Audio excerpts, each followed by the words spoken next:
Penyakit schizophrenia yang paling sering ditemui adalah jenis schizophrenia paranoid. Gangguan otak ini menyebabkan pengidap mengalami kelainan dalam berpikir dan mempersepsikan lingkungan.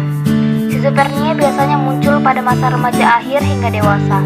Meskipun schizophrenia merupakan penyakit yang akan diderita seumur hidup, apabila ditangani dengan tepat seperti pemberian obat-obatan tertentu, gejala schizophrenia dapat diredakan dan pengidapnya lebih mudah untuk beraktivitas.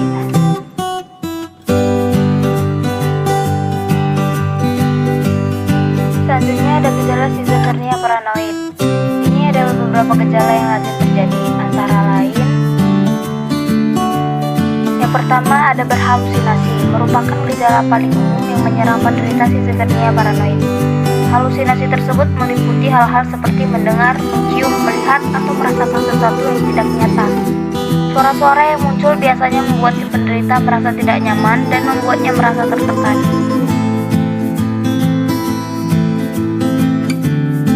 Lalu yang kedua ada delusi. Penderita schizophrenia paranoid biasanya akan meyakini sesuatu yang salah. Misalnya, dia curiga bahwa seseorang akan menyakitinya atau membuatnya celaka.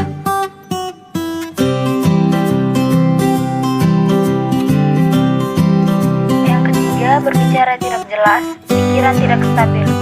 Pengidap penyakit ini sangat sulit mengatur pikiran mereka. Mereka sulit diajak berkomunikasi atau tidak memahami yang lawan bicaranya sampaikan. Selain itu, terkadang mereka akan mengucapkan hal-hal yang tidak jelas dan membingungkan.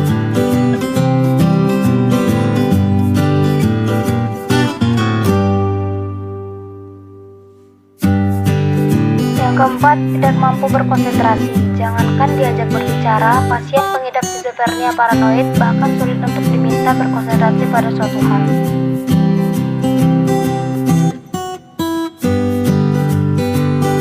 Penyebab schizophrenia paranoid. Hingga kini belum ditemukan penyebab pasti dari munculnya penyakit ini. Namun peneliti meyakini bahwa susunan unsur kimia di dalam otak penderita mengalami masalah. Bagian yang diduga memiliki masalah termasuk diantaranya area neurotransmitter dopamin dan glutamat. Hal ini dibuktikan dari hasil studi neuromycin yang menunjukkan terdapat perbedaan struktur otak dan sistem saraf pusat dari penderita schizophrenia dibandingkan dengan orang normal. Ada beberapa faktor juga yang diyakini meningkatkan resiko penyakit ini, antara lain stres berlebihan. Meskipun tidak secara langsung meningkatkan risiko schizophrenia, orang yang mengalami stres berkepanjangan dapat mengalami gangguan mental akut. Hal ini umumnya terjadi pada orang-orang yang mengalami trauma masa kecil, sehingga efek halusinasinya akan terbawa sampai ke dewasa dan mengganggu kesehatan mentalnya. Kebanyakan pengidap schizophrenia mengalami trauma karena kehidupan masa kecilnya penuh dengan kekerasan. Mereka seringkali tidak mendapatkan dukungan untuk keluar dari masalahnya, sehingga lama-lama menjadi stres dan penuh tekanan. Akibatnya, schizophrenia cenderung sulit dihindari.